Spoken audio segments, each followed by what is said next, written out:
Merci. J'aimerais qu'on vienne sur le terme d'islamophobie, Rose. On a pas mal d'auditeurs. Sur l'islamo-gauchisme, j'aimerais juste dire quelques mots si Ah ça te oui, dérange pas, bien sûr, Yasmina. bien sûr, bien Ouais. sûr. Alors, ce qui est un peu gênant avec cette formule toute faite et sur la question des étiquettes, c'est pour ça que j'ai toujours un peu de mal en fait avec les étiquettes parce qu'elles empêchent en fait au final le débat. La difficulté de l'islamo-gauchisme aujourd'hui, cette insulte qui est jetée à la figure de toute personne qui à un moment donné prendrait la parole sur ce qui se passe dans notre pays, la difficulté c'est que ça devient un petit peu le point Godwin, c'est que derrière il n'y a plus de place au débat. Alors, moi, je pense que initialement, il a été utilisé pour parler des accointances supposées entre des hommes politiques de gauche et les petits arrangements avec des pressions communautaires, si on refait un petit peu l'histoire de la genèse de ce mot. La réalité, c'est que on pourrait dans ces cas-là parler d'islamo-droitisme, parce que les accointances, ou en tout cas le fait de céder à un certain nombre de pressions communautaires, parfois sur des territoires, elles ont eu lieu autant par des centristes, des gens de droite et des gens de gauche.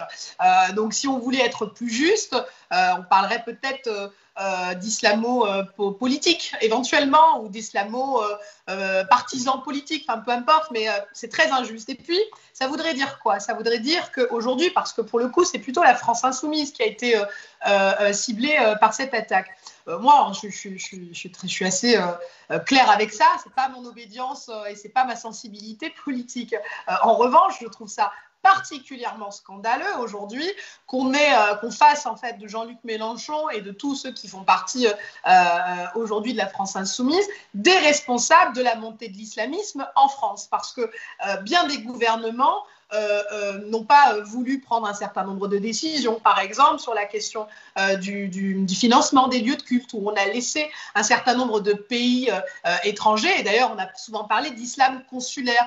Je suis désolée, mais à partir du moment où on laisse la pratique d'un culte à la responsabilité d'autres pays, on est déjà sur de l'ingérence étrangère. Et donc, je pourrais vous citer comme ça un certain nombre d'éléments, parce que parfois la République s'est barrée d'un certain nombre de territoires, et là, comme la nature n'a horreur du vide, effectivement, un certain nombre de mouvances religieuses s'y sont attachées, parfois en proposant des services ou très souvent de l'entraide, et a commencé à changer un certain nombre de comportements, ou en tout cas le paysage des quartiers populaires.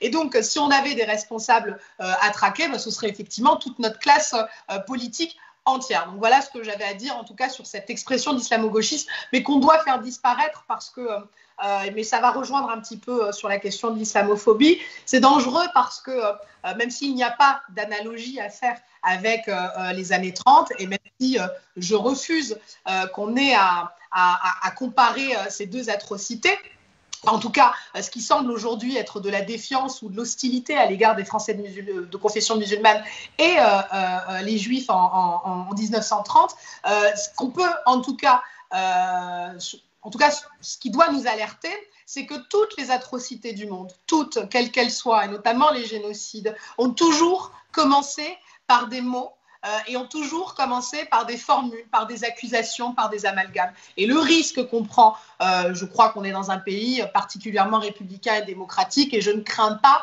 d'avoir demain des musulmans qui partiraient pour un camp de concentration. Donc c'est en ça que l'analogie ne doit pas être faite.